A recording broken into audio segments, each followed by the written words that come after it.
Hello everybody, Drifty here from Driftwood Gaming, and welcome back. Those of you who have been watching the Let's Make a Game series, and for those of you watching the first time, welcome. We're going to continue with episode number 14 today, and I know it's only been 4 days since I've last did the Let's Make a Game episode, and we plan to do about once a week or once every 5 days, something like that, but a lot of things have happened. There's been a lot of changes, so I decided to go ahead and do an update. I did get a request to show some of how I do my plot line development and storyline. So I'm gonna try to do more than just database stuff, but we're gonna run through the database changes, of course, first. So started plans for making a new actor. We need to do a lot more plot line advancement before we actually finish this one. But we're gonna add Musashi. It's gonna be a shinobi class. So we've started the shinobi class, but we haven't done anything too serious with the shinobi class. We're basically just starting.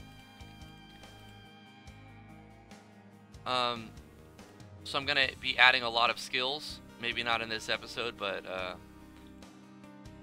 pretty soon. The items that I've added, I mean a plethora of items since the last Let's Make a Game episode. We've added all the Albed primers, so we're gonna be able to have the Albed language in some village, some town, somewhere where everybody speaks Albed.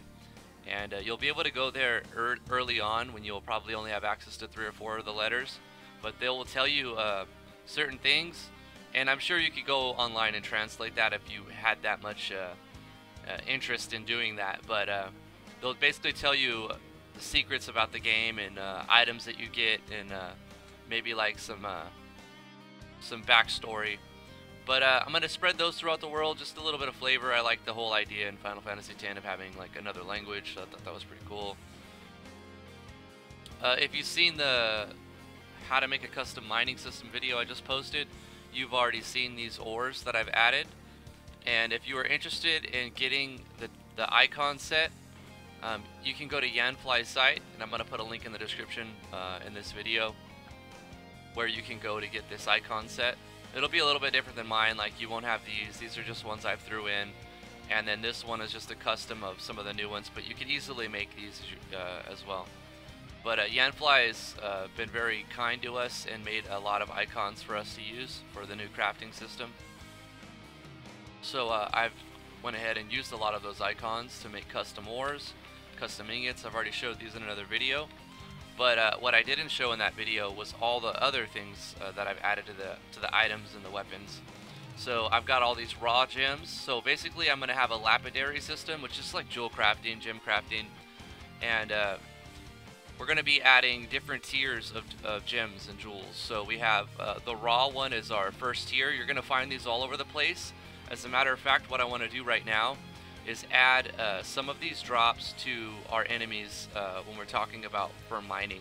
So when we mine our ores, we're not just finding the ores, but we're also going to find raw gems as well. And I think instead of specifying like this ore drops these rubies, or I'm going to basically give a small percent chance to drop each one of them.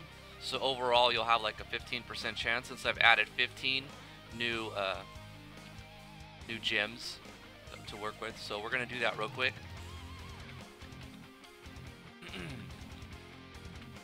Yeah, I was asked to show how more of making the game instead of just showing changes, so I'll be doing that in this episode. It might go on a little bit longer, but if that's what you want to see, I'll do it.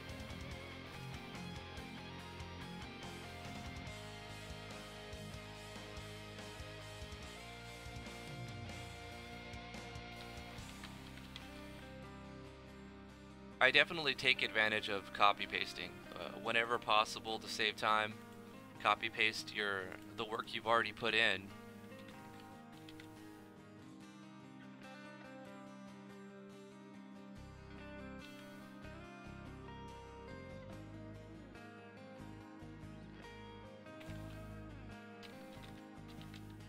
This plugin is Yanfly's extra enemy drops. Emerald.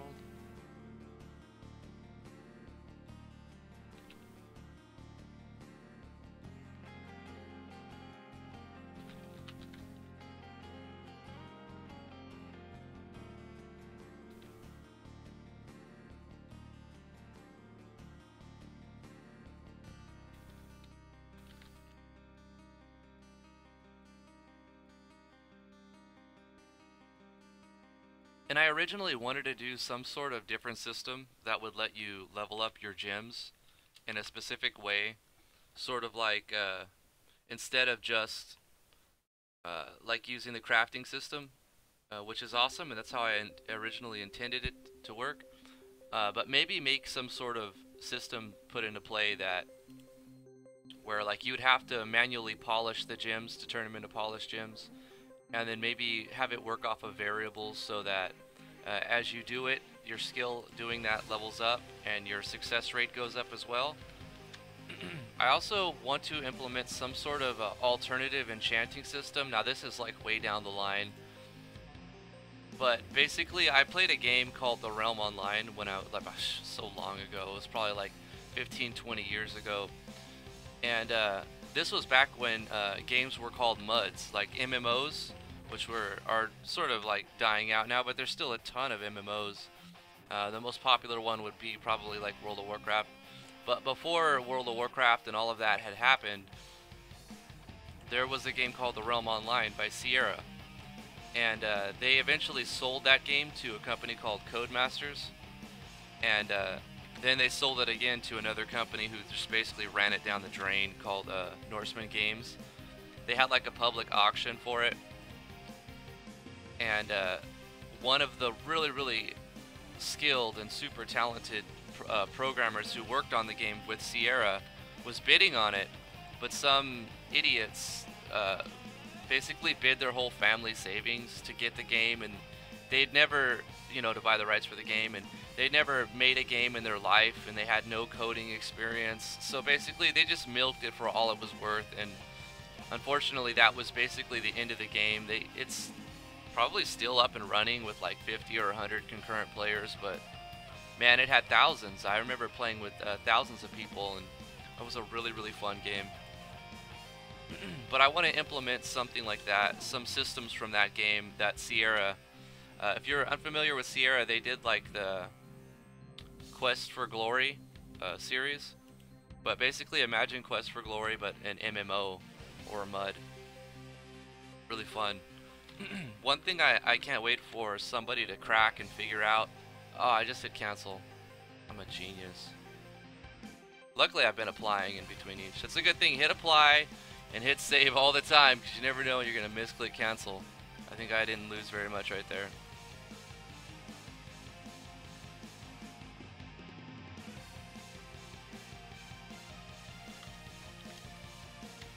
That kind of derailed what I was thinking about.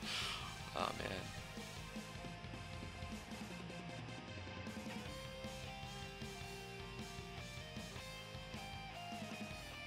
Oh, what I was talking about is some of the systems from the Realm Online. Like, something I can't wait for someone to figure out is how to, like, basically change the way your sprite looks based on equipment that you're wearing. That's going to be awesome when somebody finally comes up with a generator. It's going to happen. I mean, we've got such an awesome community in the RPG Maker MV world. Let's double check how many. We should have 15. 1, 2, 3, 4, 5, 6, 7, 8, 9, 10, 11, 12, 13, 14, 15. Okay. So once again, I'm going to utilize copy pasting here and take all of these gems, copy that, put them in the iron ore. And the percentage chance is going to increase as it goes down.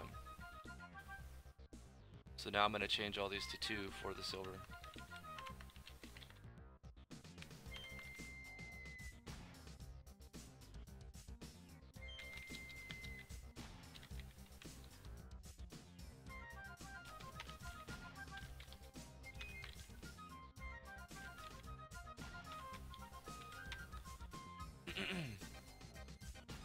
Better believe as soon as somebody figures that one out, I'm going to be using that. It's just so, it's going to be a hard one to do, because you have to imagine how many different sprites you're going to have for each piece of gear. We'll do 2 for this one as well. And then you have to multiply that number. Basically, it's just going to grow exponentially for every new piece of gear. So if you had like 1 piece of gear for your armor, then and you had, say, 10 armors, then that's very few, but you'd have more than that. But imagine 10 armor designs. Well, that's easy, right? All you have to do is draw 10 sprites, But then you have to have some way to draw the way it looks on each actor. So for every actor you have to have 10 sprites for that actor. Now, let's think about adding one more thing, right? What if we add, like, say, a helmet? So now we're gonna have one piece of armor and one piece of helmet, or one helmet. So then those numbers aren't gonna be added. You won't need 20. You're gonna need 100 just for those two pieces of gear. So if you have just one single actor with 10 pieces of 10 chest pieces and 10 helmets, you're gonna have to have 100 sprites, and that's just for one actor. So for one body armor, one helmet, and one actor, that's 100. Every actor, you're gonna have to add another 100 sprites. So you're gonna have to generate this stuff. This isn't gonna be something that you can Photoshop. Someone's got to come up with some way to generate this sort of thing. So we got 1%, 1%, 2%, 2%, 3%, 3%. We'll do 4% here. But I'm not saying it's impossible. I mean, of course you could do something like that. It's just a matter of coming up with a generator for it. And then you would probably need someone to make some pretty good sprites too. And by sprites I mean like generated pieces of a sprite, more or less.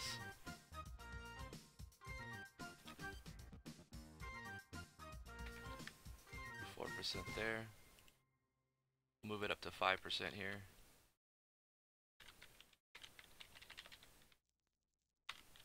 And then if you're gonna add, say, boots, right? We've got helmet, we've got body armor. We're gonna add boots to that. So we're talking multiply that number by the number of boots you want. So you got one actor with 10 pieces of armor, 10 helmets, and 10 boots.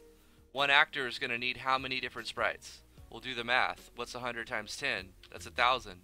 So you're going to need 1,000 individual sprites currently to make that happen. For, you know, just for boots, armor, and helmet. For one actor. So it's unrealistic at this point. But it's not impossible. You could do it. But imagine a generator. Someone makes a generator that doesn't draw all possible outcomes. It only draws that outcome and saves it once that mixture of weapons, armors, and yeah, that's another one if you add weapons, but like boots, armor, and helmets.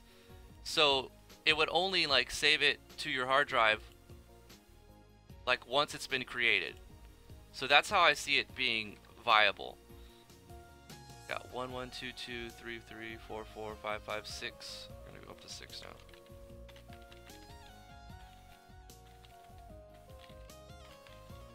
But that would change it up quite a bit. I mean, that's gonna make everything look more custom and really awesome. If we can get someone to make a generator like that. Oops.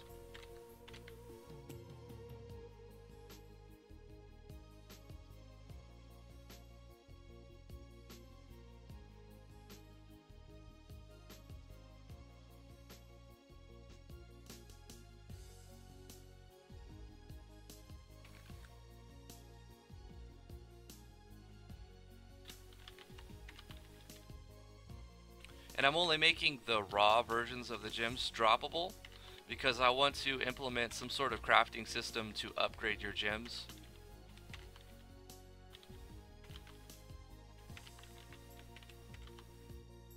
There we go.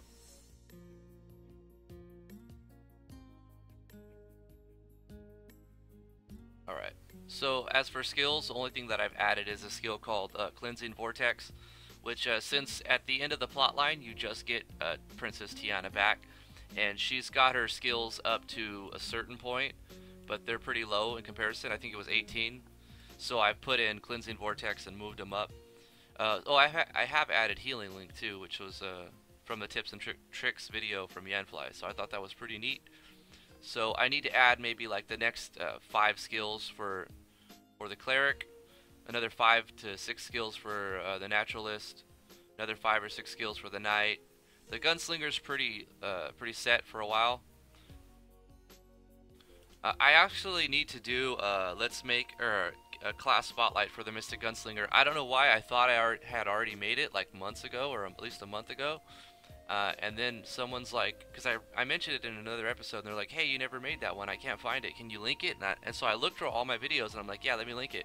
I'm like, what? I didn't post it?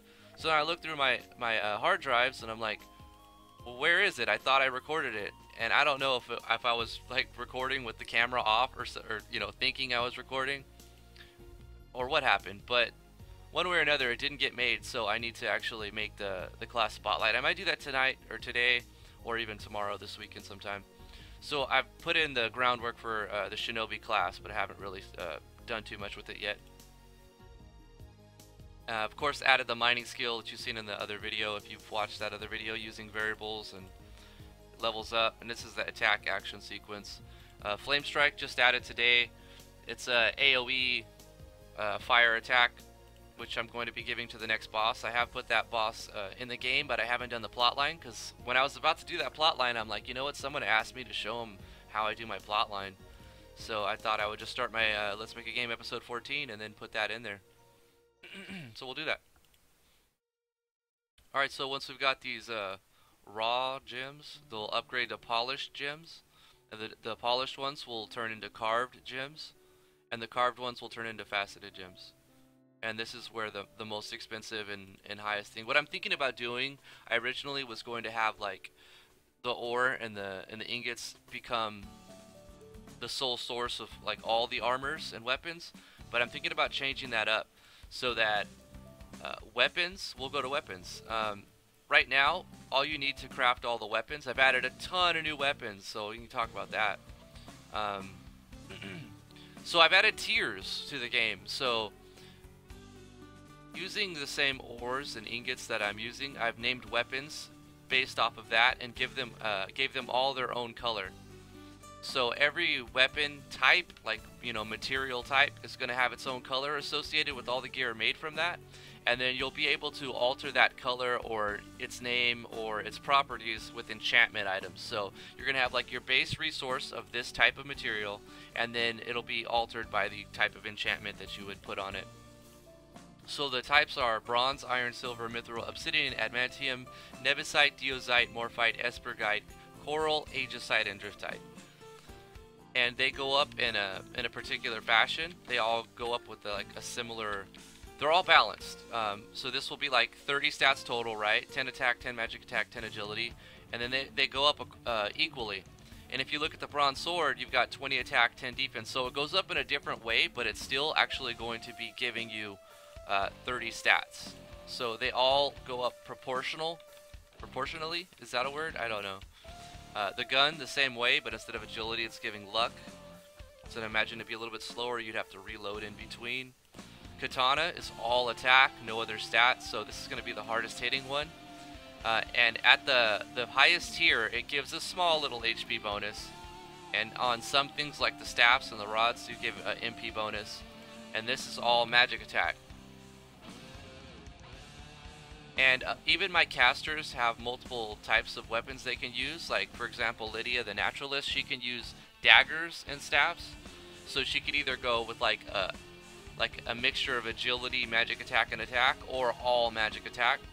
And the cleric can either go all magic attack, or they can use maces, which is a combination of mostly attack, but a little bit of magic attack. And they have the same proportions. And they're all based off the same colors, so like the Driftite mace will be the same color as the Driftite staff, and so forth. And I made the harps as well. Changed the way the harp stats are distributed, so they give very little like power bonus, you know, attack and magic attack, strength and wisdom, but they give a lot of agility, so the bard will be able to be really quick, can throw out those AoE heals, those buffs really fast at the beginning of combat. So I figure that's the way you'd want to treat your bard, as like really high agility type creature class. So we've added all of those, tons of items. I think a total of like 90 something new weapons. I'm going to be doing the same thing with armors, so we're going to start the same pattern. Except there's going to be way more armors than there are weapon types, I would imagine. So, I mean, total armors. There's more. If you look at our types, you can see that the weapon types lots of them. But there's a lot of equipment types here too. And not all of these weapon types will be even in the game. I just didn't want to delete stuff I would have to remake later, so basically started on, I think it was spear was already in the game, I'm not sure, but then I added those, and then I'm using some of like dagger and sword and the gun and whatnot. So overall, there'll be more equipment types than actual weapon types in the game, so I'll probably need to make more for the armors. So let's look at how many, what's our maximum for weapons right now? 200. So I'm going to go ahead and go maximum 250 for our armors.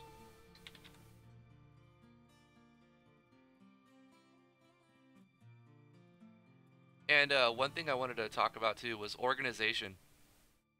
When it comes to like creating new like tiers of something, if you follow like a pattern, it makes it easier when you're using systems like certain crafting systems. Let's look at our book for crafting armors and stuff. So if we look at our recipes for precious metals, it's just I don't have to put in a note tag for every type of ingot. It's just it's calling on all the ingots because I put them all next to each other. So from here to here. And if we go to our weapons, 51, 71, 91, 111, 131, 151, 171. Like, it makes sense that they're all 20 digits apart. So that works for two reasons. For one, if I want to add more tiers, I have space and I don't have to move stuff around the database. And for two, it keeps the theme so that they're all starting on, like, you know, a 1. They're all start. So this is the first one, the second tier, the third tier, the fourth tier, the fifth tier, and it makes sense. So that's why I've gone with doing that on the weapons. And it's okay to have some empty space in between on your database. I originally didn't like that, and you can see I like just threw all the stuff down. If you look at my items, how I started doing my items at the beginning of the game, it's just like this one and that one, and just like so arbitrary which one I'm going to add next. And then going down this list, it doesn't seem organized at all. So after a certain point, I just thought like, okay, from 50 down, I'm going to do all my crafting components, and just started, and then I made space after that. Alright, from 70 down, I'm going to do all my enchantments, and then I've started adding all the enchantments, and then I've left space for it. 100 and down, I'm going to do my boss battle card system, so I left a ton of space for that. And then the primers, and then 151, I started adding potions, like different potion effects. And if I add something new, I plan to have a ton of potions, so I left a lot of empty space here. And the ores, right on 201. And I'm using these items, which aren't actual items, they're just like dividers, right? I'm just going to put a divider just to, when I'm scrolling down real quick, I can find this faster than trying to find, you know, a keyword or something. So that's why I've done this sort of scheme. I'm going to do the same thing for the armors as well. So we're going to start on 51, and we're going to start adding our armors. Now, what was cool about adding like the ores and the ingots is having, like, I use this for the ores, so I had all these different colors to choose from, and then I use this for the ingots. So I had all that to choose from. Really, really awesome. I want to expand on this more, but since everything has got a specific color and it matches up, it makes it so that if you make a weapon with this color, then you can have a sword for this color. If we go up to like right here. So I would really like to see Yanfly add all the weapons, or even some of the weapons and some of the armors to like the next one, next version. So he did the potions first, which was really awesome. I jumped on that, and then he added like these orbs and other gems and stuff, and then he added like the ingots and the shells and these little glyph looking things, or coral or whatever they are. And I would like to see weapons with the same color scheme. That way when somebody gets, go back to our weapons, somebody gets like a bronze gun, this will be the bronze color. I mean, I've already made it the color match up to the type of ore, so it somewhat looks like the color of the ore when you look at the name in game. But I would like for the icon to do that as well. I know I'm just asking for a ton, but that'd be awesome if that could be, because then they don't all look exactly the same. The icons are all the same. 104. More so on stuff like swords. I mean, the guns, you could get away with it. for the most part.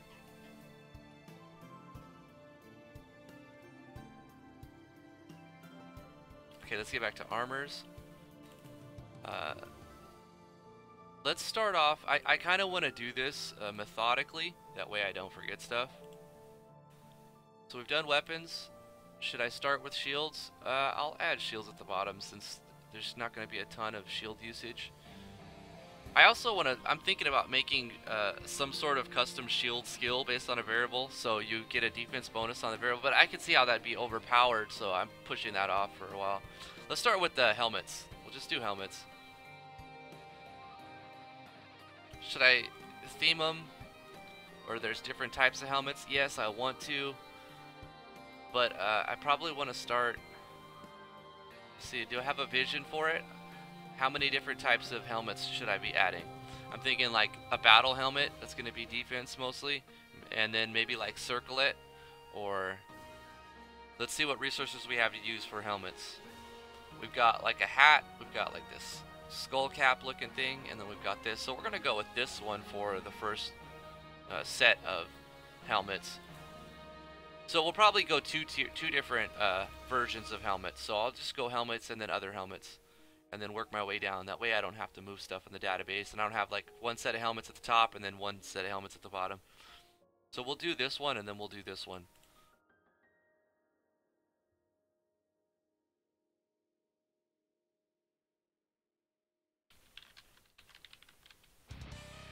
We can call this helmet, and then we can call the other one hat.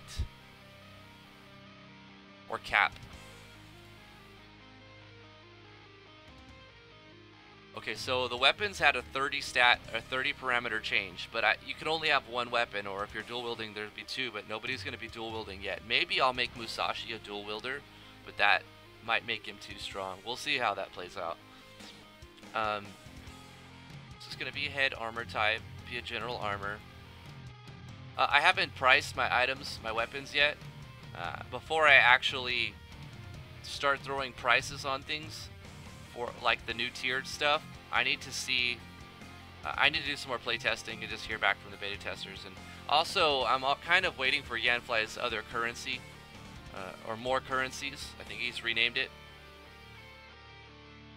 So let's make our armors go up. Instead of 30 parameter changes, I'm thinking 5 or 10, something like that, increment. Let's go with 10. We'll do 10. So we're gonna make this the more defense heavy, vitality heavy, and then we'll make the hats more magic defense heavy. So I think that's what we'll do.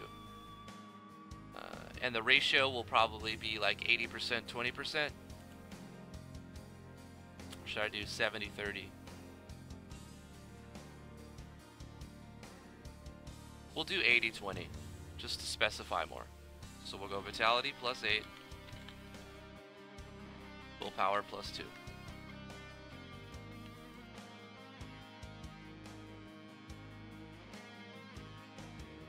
And to save some time, what I can do is take the same color that...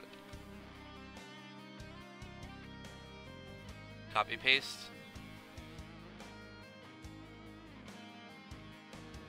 Actually, I might change the synthesis ingredients later on, but I'll just copy paste the whole thing for weapons and armors for now.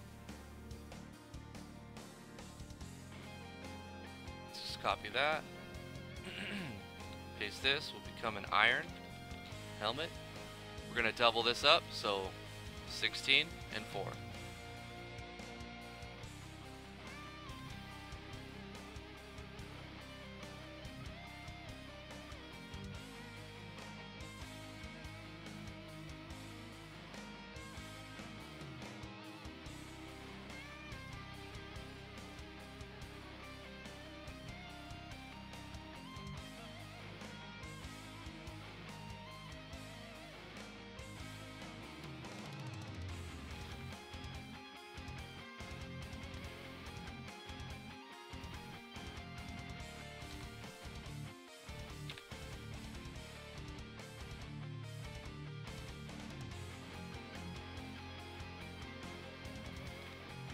Oh no, mithril.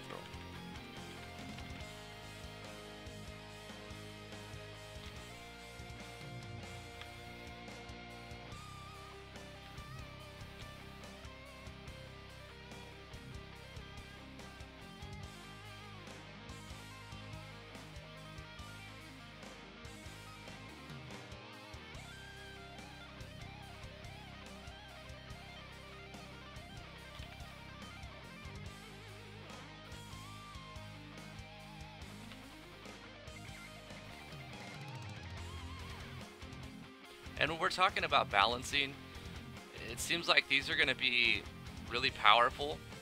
So I might have to go through all my enemies and rebalance the enemies. When you're trying to balance your game, you want to look at what have you got mostly done. Do you have more enemies or do you have more items to balance? And think about what numbers you want to change.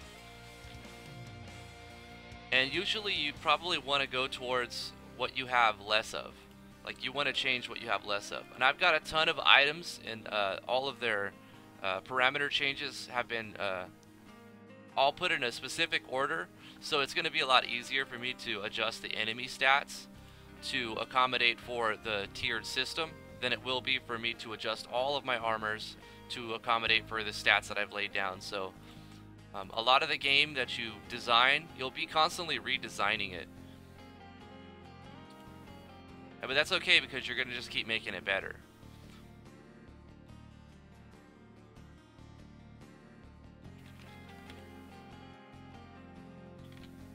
And with armor scaling, it makes things like this a little bit more forgiving because you're not going to get to a point where enemies are doing 0 damage. They're still going to have some threat to your party, even if your stats are really high, because you get diminishing returns. That's why I recommend everybody goes with the armor scaling with the damage core. It's really a genius system.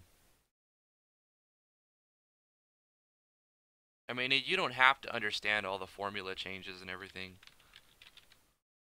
to include it into your game and make it usable.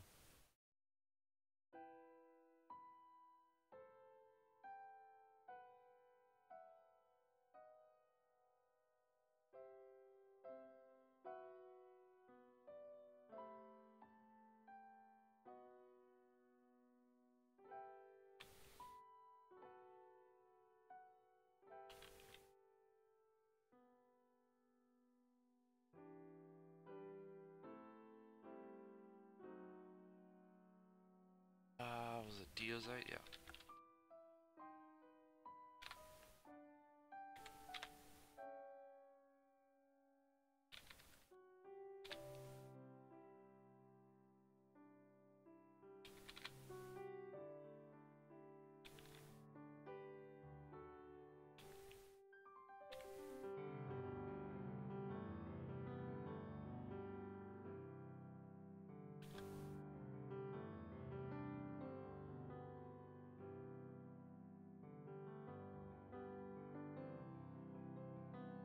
Is it Morphite, I think? Yeah.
Well, I'm spacing out there. There's just like so much double checking all the numbers here.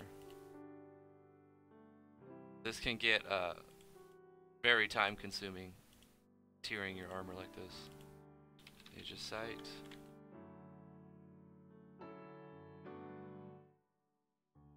And a lot of the times I'll find myself changing the description and not changing the parameter changes, which can be very frustrating to the player when they're like, "Oh, sweet, new gear." What? It does less. It doesn't do any better. It doesn't have any better stats or. But and then especially worse when the description says that it's better, but it actually isn't. So definitely want to triple check all that.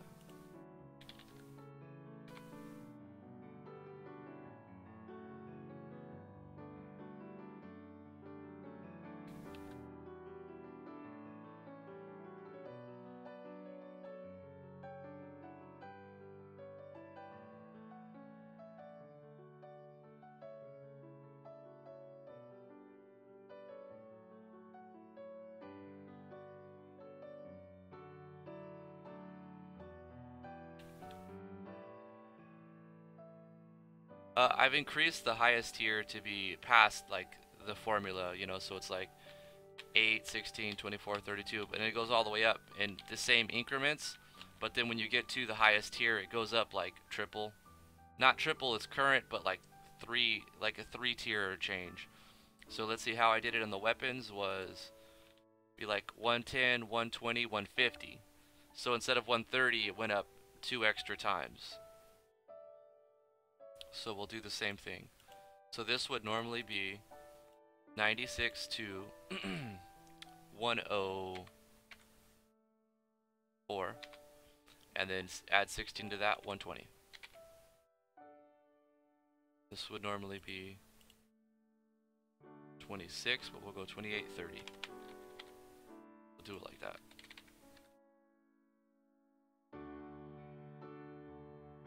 Setting up the first one is the most difficult, and then it's easier after that. Like even this armor was way easier than setting up the first tier of weapons, because I could go back to the weapons and copy the note tags, and I had a point of reference. Coming up with your theme or your tiers is kind of the hardest part, and then once you do that, it's just like a lot of copy paste and double checking, make sure you updated it right. What helps some people is to like create a text document or like a notepad, or even write it out by hand, like some of the ideas and the names that you have, and then put them in order. Like, okay, I like the way this word sounds better than this word, so I want this word to be the stronger type, or whatever, you know. Come up with your own themes, and then that'll help. Once you have like a vision for it, you put it down on paper or on a text file, and then you implement it into your engine. And you could go straight to the engine too if you like know in your head what you want it to do. And I actually use both methods. I write a lot of stuff down on text file using Atom. It's a free IDE.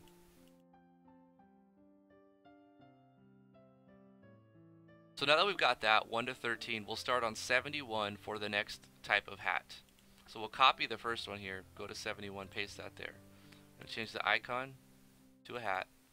Change the bronze. But a bronze hat? I mean, really? It doesn't... see, that's the thing, you know. What if I go, I want to stay in some form of logic. What if we do like a bronze plate or something? But that makes you think of a hat that looks like that. It does for me anyway. Maybe I should wait on the hat until I come up with the leathers. Say I want to do another system, not just with metals, you know, like ores and ingots. I want to do another one that uses like cloth, and you can farm the thread to make your cloth, and then use the cloth to make like mage armor and stuff like hats. Also, one for leathers as well. So we're gonna wait on this. We'll put the cloth and the leather stuff when I do another system for the harvesting, and then so start with the harvesting, and then the outcome of those materials, and just go like subsequently. So we're gonna wait on the hat, because it just doesn't make sense if you're using metal to make a hat. Let's clear that. Alright. Supply. We've done a lot, right? So important thing to hit OK and save your game quite often, because a lot of the times I was in the middle of something, and then you get the program is not responding box, and your stomach sinks because you know that you just wasted like an hour or 45 minutes changing stuff. So I try to make an active effort to like hit that save button every 15 minutes. And if you're watching a lot of my videos, you see I do it and I don't even realize sometimes. I'm like, I just hit play and then I save the game like after like I did any changes, which I didn't. But okay, let's go back to our armors on 71. Let's look at our next armor type. So we'll stay on general armor type. We've got head. Let's do our body pieces next. Like I said, we're going to work our way down methodically. That way we don't forget one. We just jump around a lot. It's easy to forget one. We're going to skip accessories though, because we're going to use gems to do the accessories, all the jewels and stuff. And we'll probably use like a gold cost or an alternative currency later on. With the gems to do accessories and relics and aura stones and stuff like that, and rings and earrings. But for the body type, and back is going to be when we do our leather or cloth, probably our tailoring system. We're going to do our back with our tailoring system. But for our metals and our ores, we're going to be doing head, body, hands, feet, and I think that's it. So head, body, hands, feet, 4. We'll do belt, and probably an alternative head and body for the leathers. And we'll do an alternative head and body and back for the cloth. And we'll do accessory, earring, ring, relic for gems. Aura stones, I'm thinking about making those like, you can't make them. Like, you've got to do certain things in the storyline to get these, or beat in-game bosses for them, or something like that. So we'll, and if I end up making these craftable, I'll create a new type of equipment to make, because I want some things to be only obtainable for beating the optional bosses at the end of the game. Like, where you could beat the game easy. Like, at this point, you can just completely beat the game. Or you can keep playing and level up and do the optional challenges that aren't even required to beat the storyline.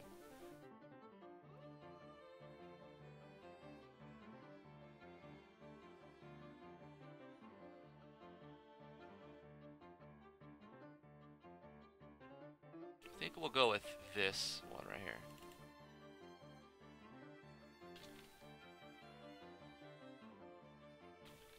Body armor, what's a good name for it? Bronze chest piece? Chest plate.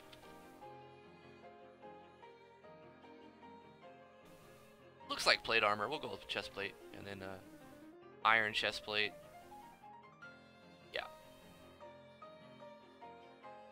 Should we have the chest plate do the same amount of defense as the helmet? I don't think so. I think the stats should be different. But how much different? I would imagine that the body type, we need to change that to body, would be your biggest source of stat parameter changes. Okay, so our weapons are 30 parameters per tier. Our helmet was 10 parameters per tier. We'll make our chest plate 20 parameters per tier. And we'll change the numbers so that it's 70-30 distribution. Just for variance reasons. So let's double these up, 14 and 6, and then every tier will get an additional 14, 6, 14, 6, 14, 6, 14, 6.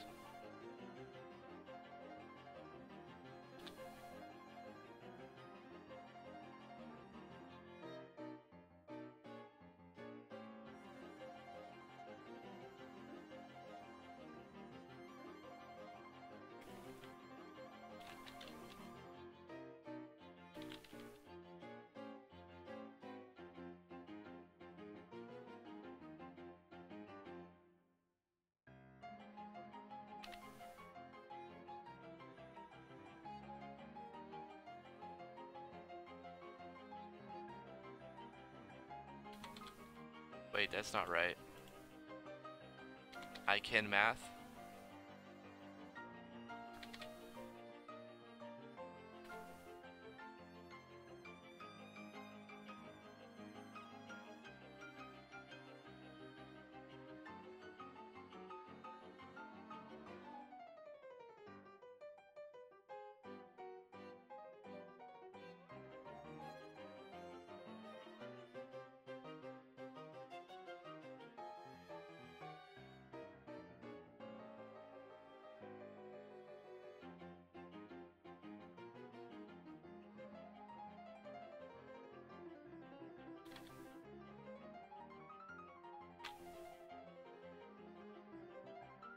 think I'll bring this up. It's my crutch. Just so.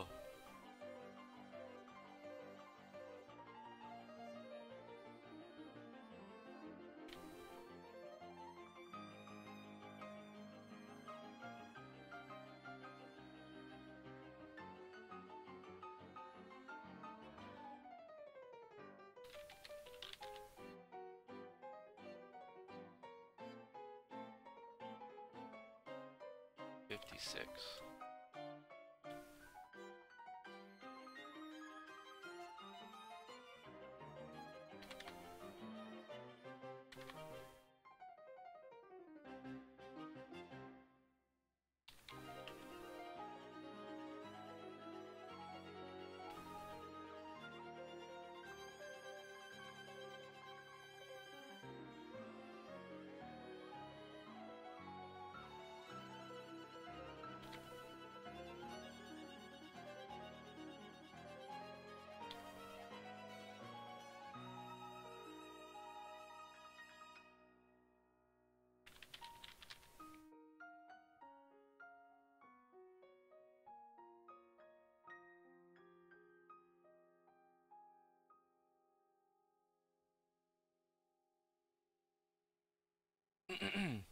After adding all the armors and stuff, before I just spend the whole episode on doing database stuff, I want to do a little bit of what I said I would try to do, is adding plotline.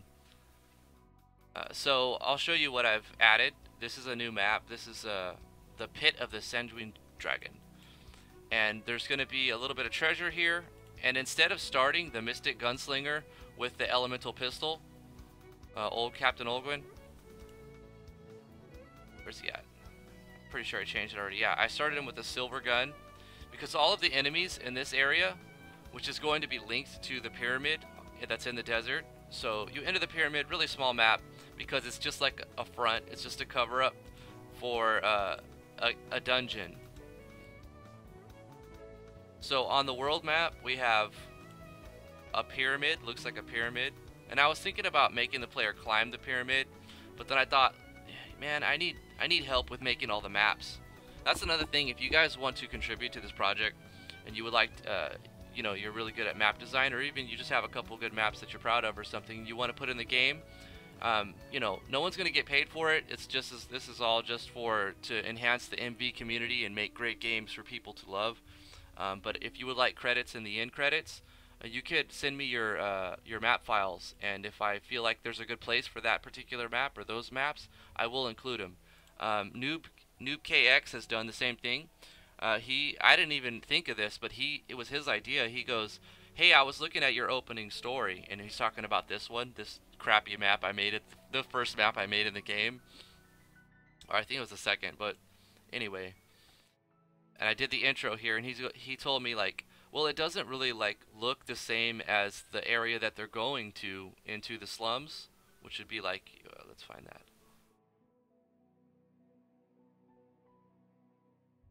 When you get into, oh, it's all, here we go. He's like, it doesn't really like look the same, and he goes, I was bored or something, and you inspired me to make a map, and he showed me a picture of it, and it was this map. He made this map. And I was like, wow, that looks similar to the opening story, but better. Like he did a much better job than I did at making this map. And he's all, you could use it if you want to, or something like that. And I was like, I totally want to use this map. So I've added this map that Noob KX made, and then I just moved all my events to it and just put all the stuff I made on top of it. And now it looks cooler going from this map to the slums. It just, the whole theme matches. So what I'm basically getting to is I would love to receive some of your guys' maps, and it could be a larger community project than it already is. Like, a lot of ideas that I'm using are ideas that people have, questions that people have asked me, and then I've had to figure out how to do it. So once I figured it out, I knew how to do it, and I'm like, well, I could throw that in the game then, you know? And a lot of the stuff have been taken from other games that have inspired me. So this is a big community project, and it's something that if you want to be a part of, I want you to be a part of it too. So yeah, send me your maps. And If I feel like there's a place for them, I'll throw them in the game, and you will definitely be credited. You could look at all my videos. Uh, I'm the type of guy who will give you credit if you deserve the credit or you've participated. I always credit the authors of plugins. I always credit other YouTubers. I think it's important. It's an important thing to do to preserve your integrity. So, yeah. Back to the cursed pyramid here. It's nothing great. It's actually pretty bland and generic, and I haven't added anything to it. So I did a sample map, and then I just linked that, my crappy map to the sample map, and then I changed the sample map around by changing the tile set and some of the way the lava flows, and then this area right here, and threw some chests down. But basically, this is going to be at the point in the story right now. You have to rescue or find Captain Olgwin in order to get your airship. What's his name? Arturus is a knight of the kingdom. Oh, speaking of that, I've decided to theme the kingdom and gave it a name, so it will no longer be referred to as the kingdom, but it'll be the Coral Kingdom. And I've changed all the texts so that when you refer to the kingdom, it says the Coral Kingdom instead. And also the same thing with the Empire. When people refer to Empire in text, it says, I think I called it the Crimson Dawn Empire. So now I've given some names and changed all the text. Hopefully I didn't miss any. But also, every time you refer to the kingdom, there's a specific color font that plays. When you refer to an actor's name, there's a specific color that plays. When you refer to a location, there's a specific color that plays. When you refer to a town name, there's a specific color. When you refer to what was the other one? Directions. I think it was directions. So all the events have been color-coded in the show text, and to update that. The Oasis has been added and as a sample map, basically, and I've thrown some. I did a little bit to it. I just added some houses to it. Oh, words, can't even speak. Added some houses to it. I put Olgwin right here, Olgwin. So before this episode runs on way too long, I'm gonna start doing the plot line, like I said I would try to do. So here's our event. Nothing's in it. We've got Captain Olgwin. Olgwin. There we go. I don't have anything written for this part, so we're gonna just go fly by the seat of the pants. Talk to him. Show choice.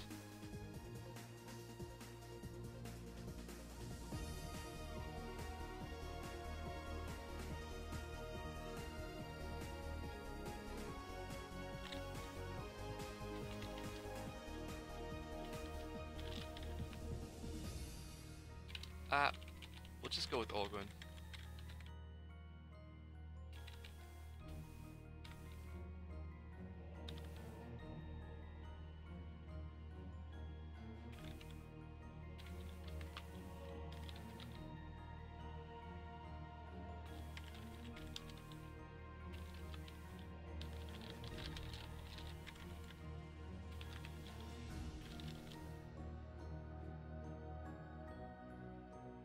Conjunctions. Water. What are water? What are you doing out here? Okay.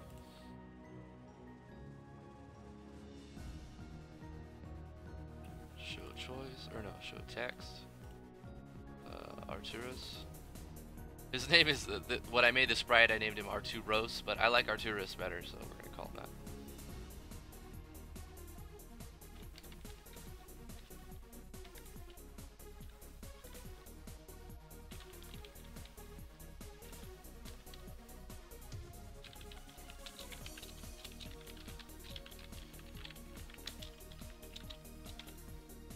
Ah, that enter button though.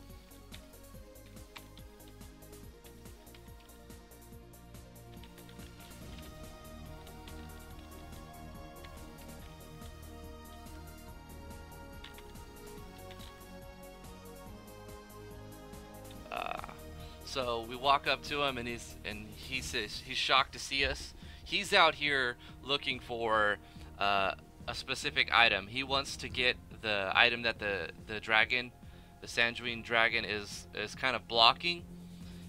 That's underneath the pyramid, because he's sort of like a treasure hunter dude. And he knows that there's a powerful gun. He's a gun user, so he knows where it's at. He's been spending a lot of his free time like researching on where to find it. But he's stuck in town here. He can't figure out a way to get to it because he's already scouted the area, and he knows that there's a dragon there. And the last time he was in that area, there was no dragon there. So that's he's kind of in a bind right now, and he needs help, which is good because you need an issue in order for the player to resolve it. But we need him to go back to the kingdom so we can get the airship and fly around in our giant open world.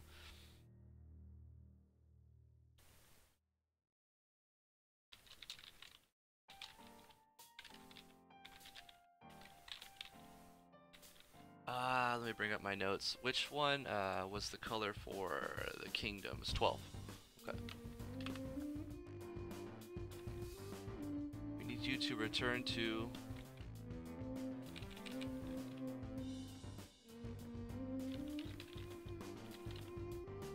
well, we'll say castle. Coral Castle. Instead of the, that's a name. So you don't say like the and then your name. Yeah, we'll do it like that. We need you to return to Coral Castle.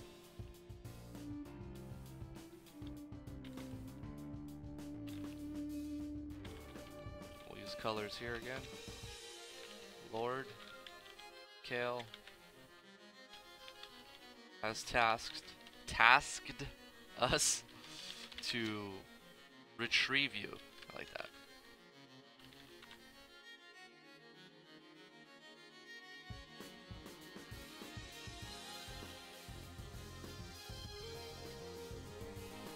Include a little bubble. This event, exclamation. Let's save some time. We'll copy paste this and edit.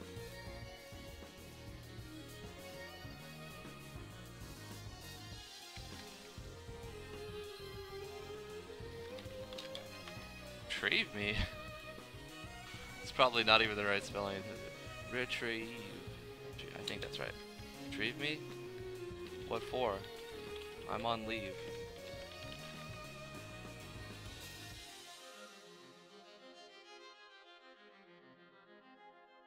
Not exclamation, a question mark, yeah.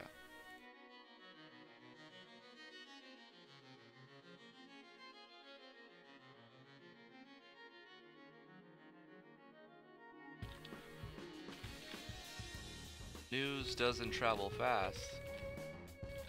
To what did I name this town? I actually named it something, and I actually moved it on the world map too. So I need to update this. Cliff Grove, I think is what I called it. Cliff Grove.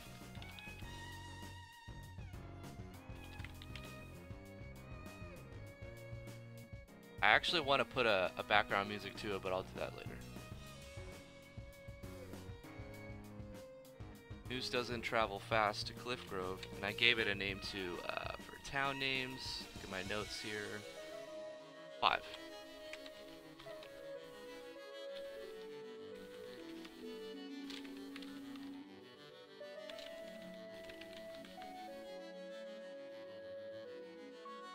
News doesn't fast. News doesn't fast. Doesn't travel fast.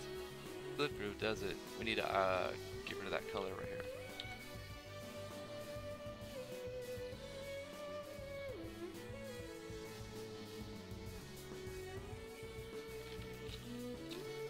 What do you mean?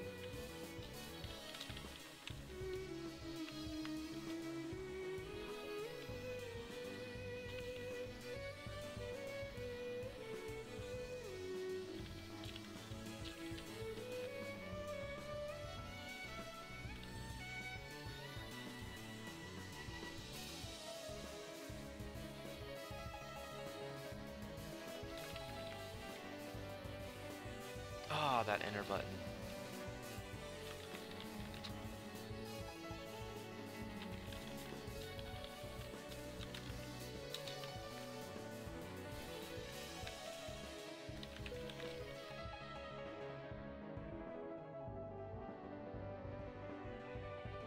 Now the reason, if you're wondering why on the preview it looks like it's cut off, but I'm not like, that's fine, why I know that's fine, is because I've changed my resolution. Now if you haven't changed your resolution and you're not word wrapping, you would have to change this so that it fits in this box when you're using a face.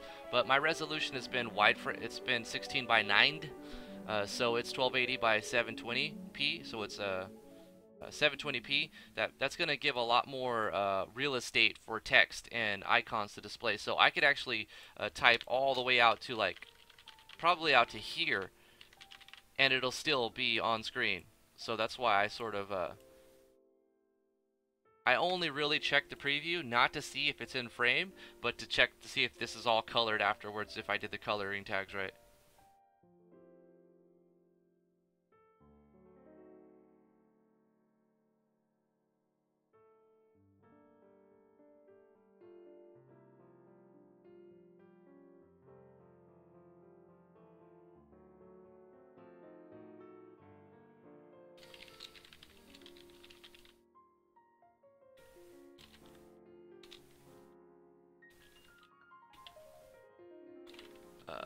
No, it's not 5, it's 12.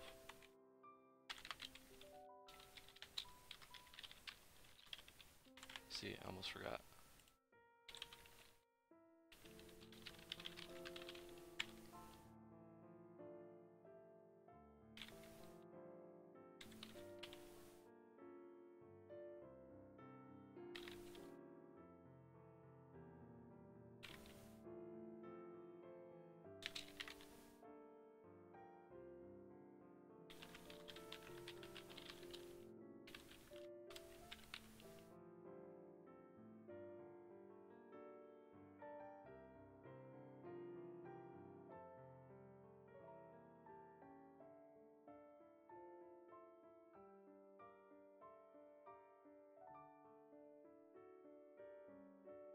This time he's no longer question mark, he's exclamation mark.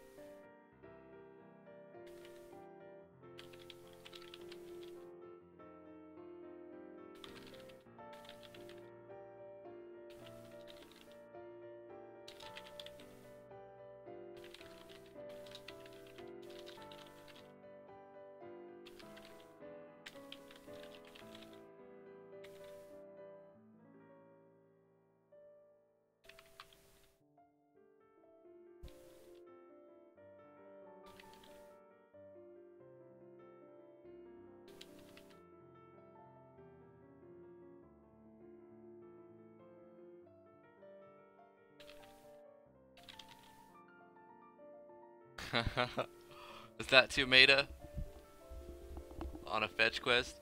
See, the dynamic between Olguin and Arturus is Olguin, he's sort of, I don't know if jealous is the right term, of Arturus for being like the knight, the fighter. Like, Olguin doesn't want to be involved very much, but he's such a talented pilot, and the kingdom has basically begged him to be the dude, you know. But he doesn't want any of it. He wants to just like roam and do treasure hunting and do his own thing.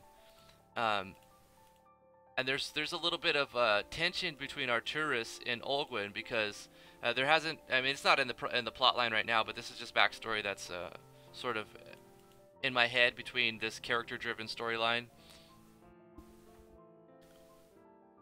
It's like they have a little bit of tension because Arturus wants to serve the kingdom and he knows that Olguin is talented, but he kind of resents him for trying to run off and do his own thing instead of being there and stuff.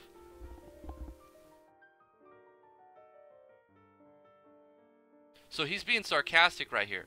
Why would they send their best knight? I should actually put that in to showcase sarcasm. Sometimes you need to either change the color, but since I've already using colors to do so many other things, I'm just going to use quotations for the sarcasm. I mean, it's true though, but he's still being sarcastic about it because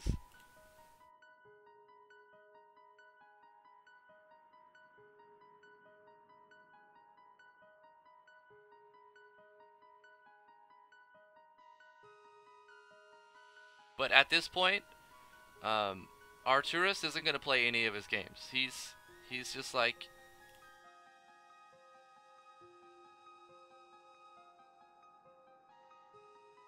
let's go with this one. Nah, let's just go with this one.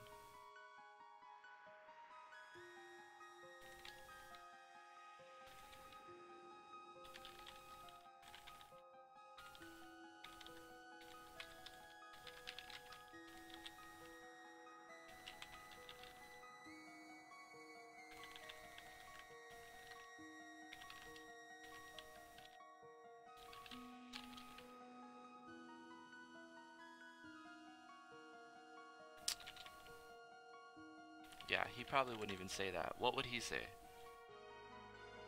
He would probably just shrug it.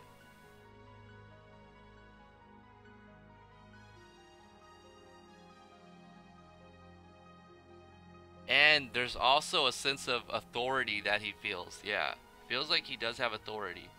But he really doesn't. But there's that tension. So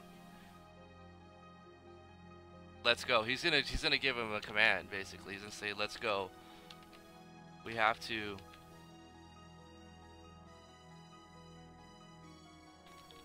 Mount a countermeasure. No. Not we have to. We've been ordered.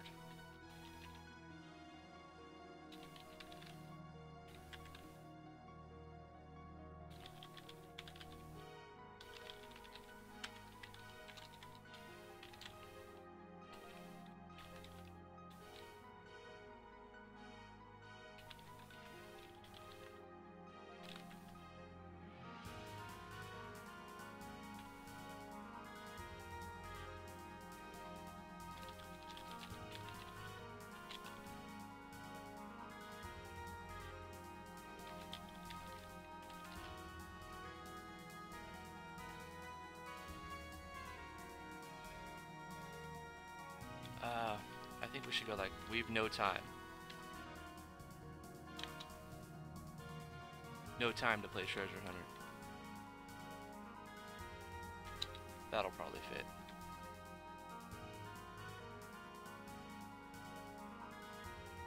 Now, he could be sarcastic on that word, Treasure Hunter, but I don't think the character would.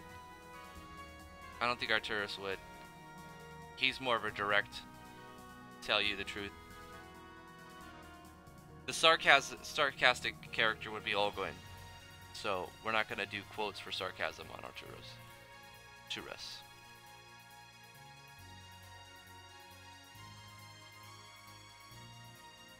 Now, he's not going to be like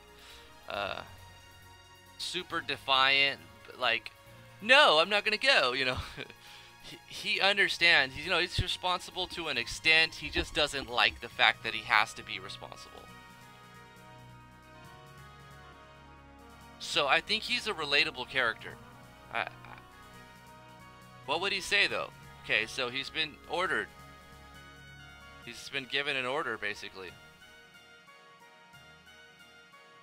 Wait a minute, is something in the... Okay, there we go.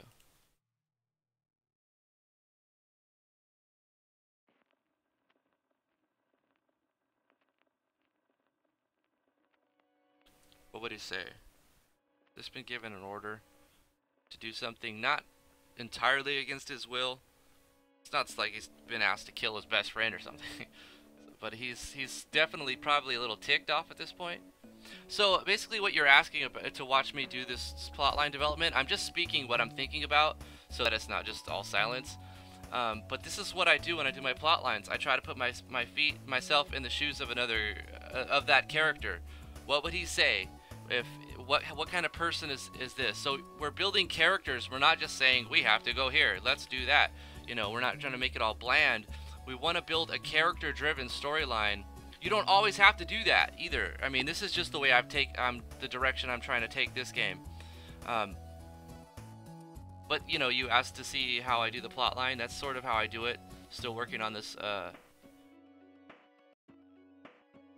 Sometimes you're gonna hit the brick. You're gonna hit a wall too, and when that happens, you know, hit OK, save your game, go to your database and start doing other things in your database. But remember where you left off, and then when you come back to it, read through the dialogue from the very beginning to the end, and then see what doesn't fit, see what fits.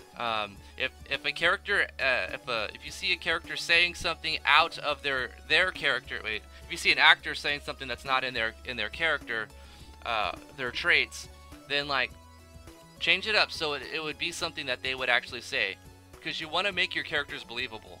You want them to feel like real people.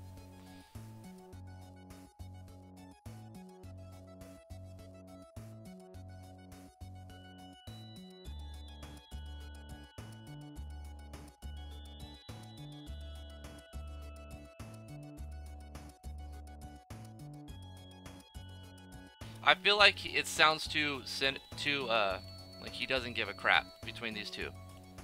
So let's see it. You could say that. He just Olgwin says, "What do you mean? What's happened? Someone tells me my leave's about to be over."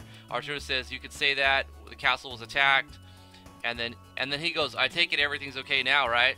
Otherwise, why would their best knight Arturus be here on the fetch quest?" Like he doesn't care about the kingdom. That's what it seems right here, and that is sort of true, but not as it's coming off. So I'm gonna put another show text in between here, and have him maybe ask about somebody if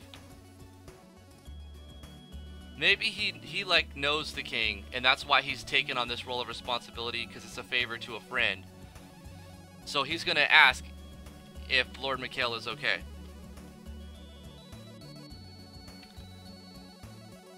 But he wouldn't call him Lord Mikhail because he's his friend, even though he's the lord of the Coral Castle. He's just gonna refer to him as Mikhail.